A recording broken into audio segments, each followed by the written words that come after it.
तीसरे वृद्ध ने जो कहानी शुरू की, आइए जानते हैं वो कहानी कौन सी थी। मेरे साथ यानी आपकी अपनी नीति के साथ। तीसरे बूढ़े ने कहा कि हे दैत्य सम्राट, ये खच्चर मेरी पत्नी है। मैं व्यापारी था।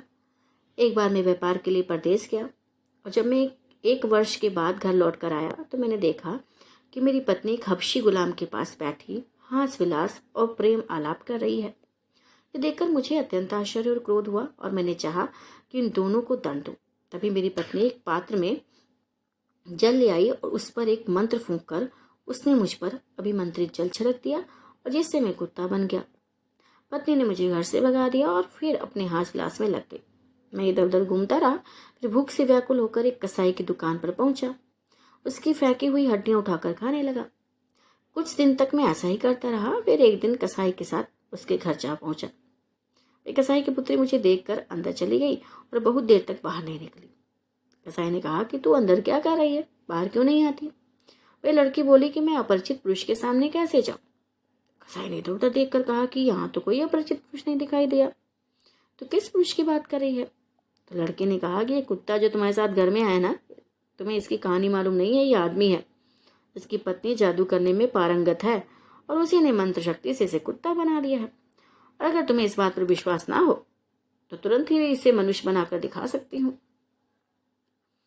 कसाई बोला ठीक है, भगवान के लिए सो ही कर, तो इसे मनुष्य बना दे ताकि ये लोग परलोक दोनों का धर्म संचित करे। ये सुनकर वह लड़की एक पात्र में जल लेकर अंदर से आई और जल को अभिमंत्रित करके मुझ पर छिड़का और बोली कि तू इस देह को छोड़ दे और अपने पूर्व रूप में आ जा। वही उसके इतना कहते ही मैं दोबारा मनुष्य के रूप में आ गया और लड़की फिर पर्दे के अंदर चली गई।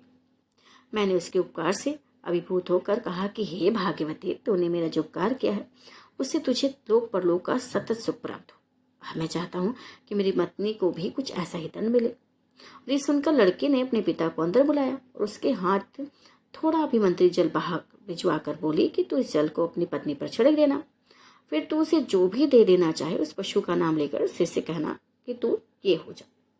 भाई वह उस स्त्री पशु की देह धारण कर लेगी। फिर क्या था, मैं उस जल को अपने घर ले गया। उसमें मेरी पत्नी सो रही थी। भाई इससे मुझे काम करने का अच्छा मौका मिल गया। मैंने अभिमंत्रित जल की कई छींटे उसके मुंह पर मारे और कहा कि भैया तू उसे की देह छोड़कर खच्चर बन जा। फिर क्या था, खच्चर बन गई और तब से मैं इसी रूप में अपने साथ ले घूमता हूँ। शहरजाद ने कहा कि बादशाह सलामत। जब तीसरा वृद्ध अपनी कहानी कह चुका तो दैत्य को बड़ा आश्चर्य हुआ। उसने खच्चर से पूछा कि क्या ये बात सच है, ये बूढ़ा कहता है? खच्चर ने सिर हिलाकर संकेत दिया कि बात सच्ची है।